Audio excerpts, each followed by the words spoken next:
फिर होगा क्या? जिस संविधान आज जो ताकतें सत्ता में है, संविधान का शपथ ले करके, उस संविधान की दुहाई दे करके, लोकतंत्र की दुहाई दे करके वो सत्ता में आई, लेकिन वो शक्तियां आज संविधान को ही मिटाने का ऐलान कर चुकी हैं। और ऐलान ही नहीं कर चुकी हैं, साफ साफ ये भी बता चुकी हैं कि हम इस देश को मनु के आदर्शों पर चलाएंगे।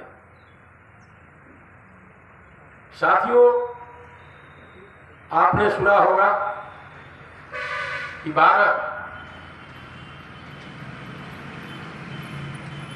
लगता है कुछ बढ़ोतरी का असर हो गया, जुलाई है जनवरी, कंफ्यूजन हो रहा है, पर आप दोनों में से एक कोई समझ लीजिएगा। 18 की बात है।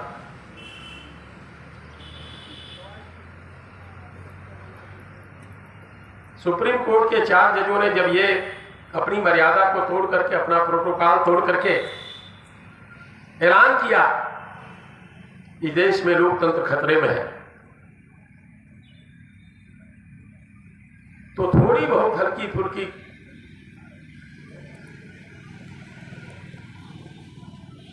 कड़वाहट हुई और इसके बाद सब लोग ठंडे पड़ गए। जो काम हम नेताओं का था, जब सुप्रीम कोर्ट ने इस बात को देखा, सुप्रीम कोर्ट के उन जजों ने जिसको देश के प्रति पीड़ा है, देश की जनता के प्रति जिन्हें चिंता है, जिनको देश के प्रति जवाबदेही अपनी समझते हैं, समझे लोग, उन लोगों ने प्रेस कॉन्फ्रेंस करके बयान दिया कि देश में लोकतंत्र खतरे में है। लोकतंत्र खतरे का मतलब संविधान खतरे में। थोड़ी सी हलचल हुई, फिर इसके बाद ठंडा पड़ गया। फिर 9 अगस्त 2021 को दिल्ली के जंतर मंतर पर देश का संविधान जलाया गया।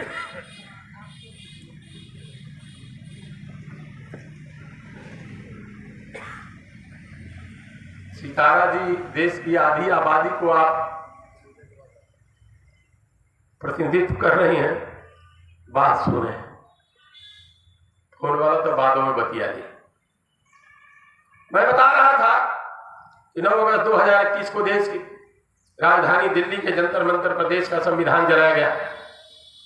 जलाने वालों ने ऐलान किया कि हम इस संविधान को नहीं मानते हैं।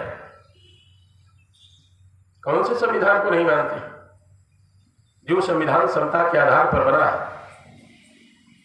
जो स्वतंत्रता के आधार पर बना है, बंधुत्व के आधार पर बना है, न्याय के आधार पर बना है, अर्थात जिसमें सबको न्याय है, सबको समानता है, सबको स्वतंत्रता है, हर चीज की स्वतंत्रता है, बशर्ते कि एक दूसरे की सम्मान पर ठेस न पहुंचे, इस बात की भी स्वतंत्रता है। इसका ध्यान रखना। ये सत्ता में बैठे हुए लोग ये कह रहे हैं कि ये संविधान काम के लायक नहीं रह गया, इसे बदल दिया जाना चाहिए। संविधान में व्यवस्था है कि संविधान का अपमान करने वाले के ऊपर देशद्रोह का मुकदमा लगेगा, लेकिन उनके ऊपर कोई कार्रवाई नहीं हुई, कोई कार्रवाई नहीं हुई। यहाँ थोड़ा सा तू-तू-मैं होता है तो 100 नंबर चली जाती है और दोनों पक्षों को ले जाकर कम से कम 51 में चालान कर देती है।